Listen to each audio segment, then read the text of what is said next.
Hello and welcome back to Pandemic Playground with Dave. We are back with Rover Evolution, Surviving Triton. Time to make some more upgrades to the Rover.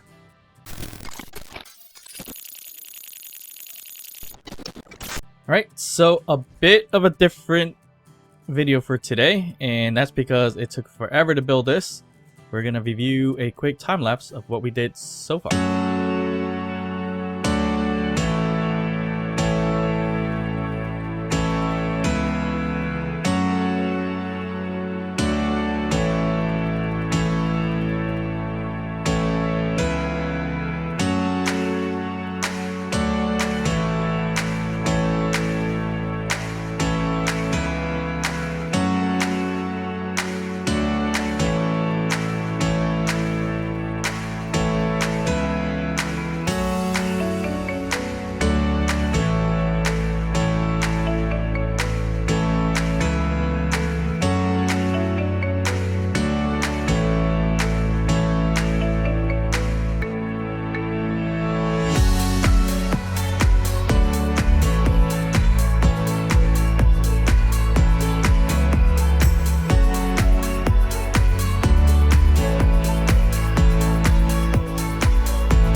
Alright, so the reason why I wanted to do the time lapse was, yes, because it took forever to build just this so far, what we got.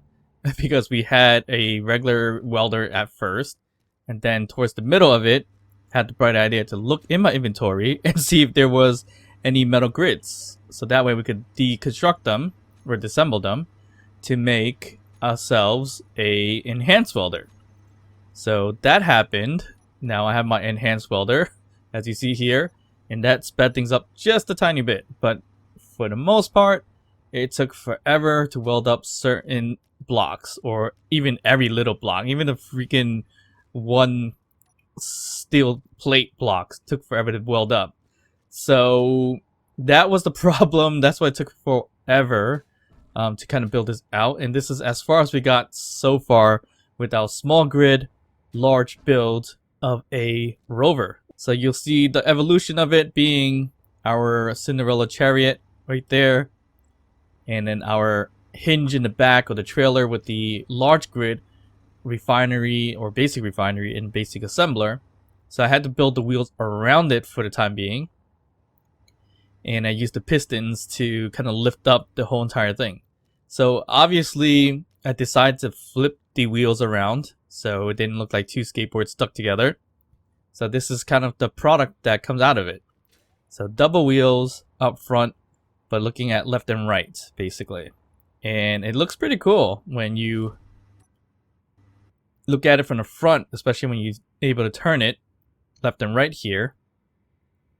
We do need to design it a little bit more to get to the base of the Rover. But right this moment, we only did a set of 3. So you get your front wheels, middle wheels, and the back wheels for now. It really depends where I'm going to put most of the weight. I'm going to probably add a little bit more.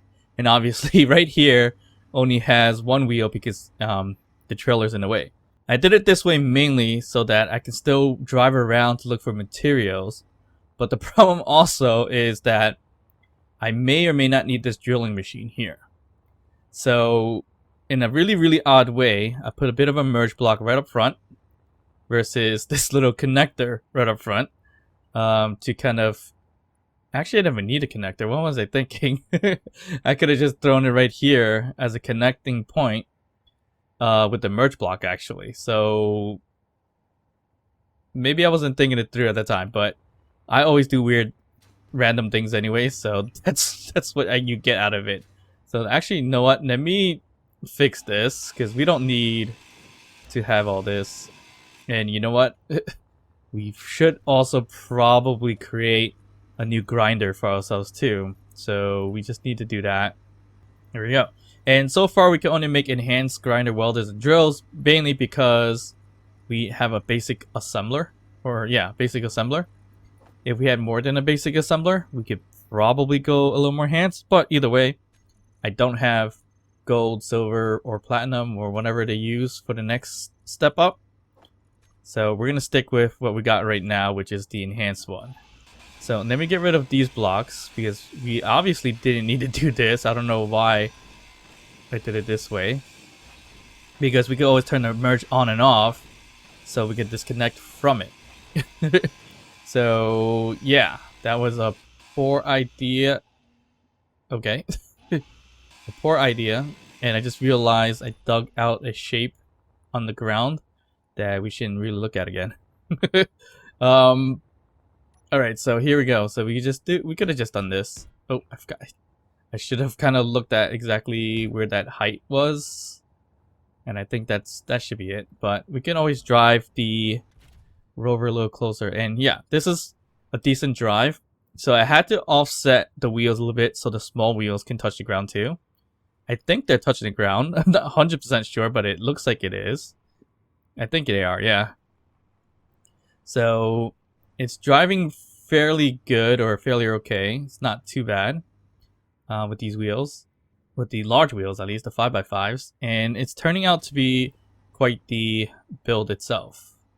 Okay, so maybe why I would have used the connector so that the merge block would emerge a little bit better than the way it is now.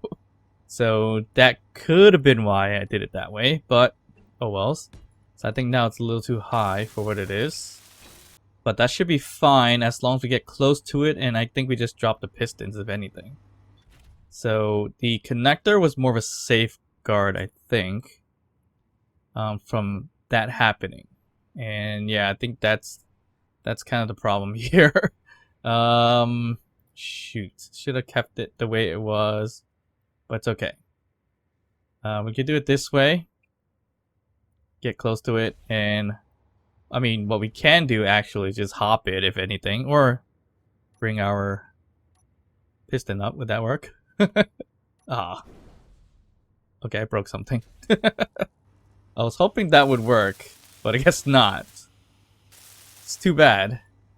I was hoping for it to... What did I break that's still smoking? Oh, the lights. Ooh, that's a lot of damage. Ouch. Okay, so I guess we are gonna go without a light. Sure. Yeah, so we just gotta bring this thing up. So we could bring up our 5x5 wheels by offsetting it a little higher. And that should work. Or not. Yeah, so we're still a little bit too high. So I guess if we dropped... Can we drop the piston? And back up. We're still off again. What? How's that off? Or did I just do this all wrong? Oh, you know what? Because I had it off. Durr. Okay, so... My mistake. Turn on and we're good. Alright, so here we go. We can kind of roughly drag this thing now. Because it is part of the Rover now, as it's merged in. So we could drive this whole monstrosity around if we need to. And it is gonna be decent. Yeah, it's not too bad. So we can spin it left and right. I think, well, right now we're pretty high up with our wheels. Our 5x5s, we need to offset it back to, I think we had at 0.35. And I think that gives more traction for all the wheels to touch the ground. Not the best turning radius, but we still could maneuver around, so that's good. And yeah, from here we could look for a new spot, grab some more materials and everything like that. But obviously we can unhook this thing too. And oop, it's rolling away. Not sure why it decided to roll away, but okay. So I'm gonna leave it here for now. Let's make sure it doesn't roll away, and kind of talk through what I've done so far, which you've probably seen in the time lapse. But yes, there's a bit of a weak point here, which I need to fix. Whether it's building across this way or across from the back, in that sense. But I added these kind of like sharp corners just to add a little more design to it. And it's looking pretty good. And I did it for both sides, and then we did this little spot right here on the side as well. And we only did this just for support purposes. So we can just continue to leave it here, or we can empty this spot out if we want to. Other than that, I added, you know, kind of the wheel, same design and everything like that, and the wheels in the back here. We did this base right here. That's where we're likely going to build stuff on top of it and leave this part kind of empty and design it out and everything like that, with some bottom pieces, the doors or something like that.